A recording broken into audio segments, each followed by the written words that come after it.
Olá!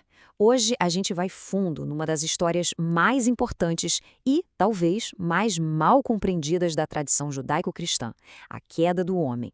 A ideia aqui não é só recontar a história, mas sim analisar o que ela nos diz sobre liberdade, sobre como funciona a tentação e, o mais incrível, sobre a graça. Vamos começar essa jornada? Então, tudo começa com essa ideia, uma ideia central: liberdade. Mas vamos parar para pensar um pouco. O que significa ser livre de verdade nesse contexto bíblico? Será que é poder fazer absolutamente tudo o que a gente quer sem nenhuma restrição? Olha, a resposta para isso é bem diferente do que a maioria de nós imagina. E aqui está a chave de tudo. A liberdade, segundo essa visão, não é um cheque em branco para a gente fazer o que der na telha. Pelo contrário, é o poder de escolher o que é certo, de alinhar nossas escolhas com um propósito maior, que é glorificar a Deus. É uma liberdade que tem direção e não uma liberdade que nos deixa perdidos. Esse versículo de Pedro resume a ideia de uma forma perfeita.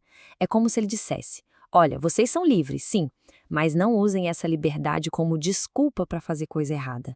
A liberdade, aqui, encontra seu sentido mais profundo quando a gente a usa para servir. É um paradoxo interessante, né? A gente se torna mais livre quando serve a Deus. Bom, com essa ideia de liberdade em mente, vamos voltar lá para o comecinho de tudo. O palco onde esse conceito foi testado pela primeira vez, o Jardim do Éden. É ali que a gente vê na prática que liberdade e responsabilidade andam de mãos dadas. Pensem só nisso. Num paraíso inteiro, cheio de opções, a liberdade foi colocada à prova com um único limite, uma única regra. E essa proibição não era para limitar por limitar, mas para dar peso à escolha. Porque, afinal, se não existe a possibilidade de desobedecer, a obediência não significa nada. A liberdade seria só de fachada. E a ordem foi super clara, sem letras miúdas. Pode comer de tudo, à vontade, menos daquela árvore ali. E a consequência também foi dita com todas as letras. No dia em que comer, você vai morrer. Não tinha como haver dúvida. As regras do jogo eram conhecidas. E esse ponto é fundamental. A ideia de que existe uma consequência, um julgamento, não é algo que surgiu depois. Ela foi estabelecida desde o início. O ser humano sabia exatamente o que estava em jogo. E entender isso é crucial para a gente entender a força da tentação que estava por vir. Pois bem, com as regras do jogo claras, entra em cena um novo personagem, a serpente. E o que acontece a seguir não é um ataque qualquer, impulsivo. Não, não. É uma estratégia muito bem calculada. É quase uma aula sobre como a tentação funciona. Vamos dar uma olhada passo a passo nessa estratégia. Agora, olha que detalhe fascinante. A palavra hebraica original, usada para descrever a serpente como sagaz, ela tem dois lados. Pensa assim, essa mesma qualidade, a sagacidade, quando ela está a serviço de Deus, é uma virtude. É o que a gente chama de prudência. Mas, quando essa exata mesma qualidade é usada em rebelião, para ir contra Deus, aí ela se transforma em astúcia, uma virtude que vira uma arma. Impressionante, né? A estratégia toda se desenrola em 3 passos bem definidos. Primeiro, colocar em dúvida o que Deus falou. Será que foi isso mesmo que ele disse? Segundo passo, negar de frente a consequência, o julgamento. E o terceiro, oferecer uma promessa irrecusável. Em vez de punição, uma promoção. E aqui está o golpe de mestre, o centro da mentira. Uma negação direta na cara dura do aviso de Deus. Onde Deus disse certamente morrerás, a serpente chega e diz que nada, é certo que não morrereis. A primeira coisa a ser atacada é a certeza do julgamento. E para ocupar o lugar da verdade, a serpente oferece uma mentira com cara de verdade. A promessa não é só de que eles não vão morrer, é muito mais. É uma promessa de evolução, de ascensão.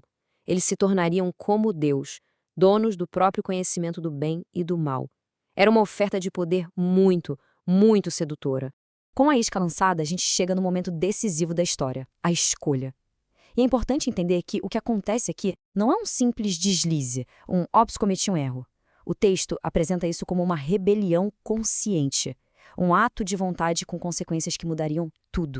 E o texto descreve o processo de decisão. Foi uma escolha que envolveu todos os sentidos. Era boa para comer, era agradável aos olhos e, o mais importante, desejável para dar entendimento. Foi uma decisão pensada, racionalizada. Ela comeu e deu ao seu marido, que estava com ela, e ele também comeu. No fim das contas, foi isso que aconteceu. Eles optaram pela autonomia total. Cederam à tentação de serem os seus próprios deuses, de decidirem sozinhos o que é certo e o que é errado, em vez de confiarem na palavra daquele que os criou. E a consequência prometida, a morte, acontece. Mas que morte é essa?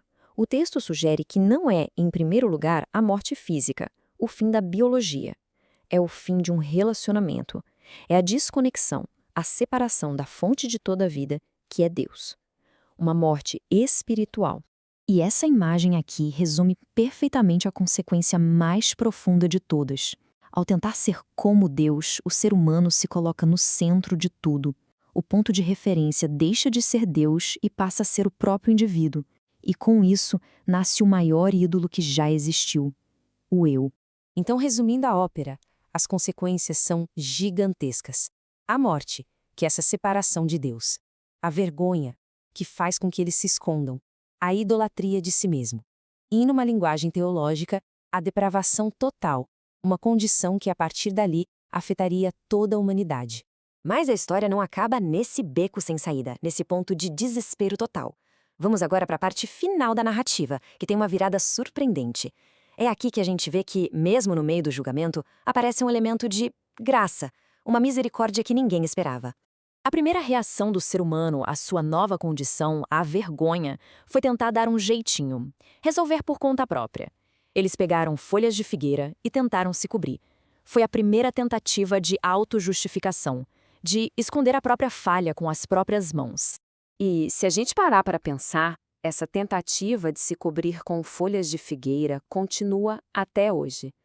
A gente cria nossos próprios sistemas, sejam religiosos, filosóficos ou até científicos, para tentar cobrir esse vazio, essa nossa condição, para tentar resolver sozinhos a nossa separação.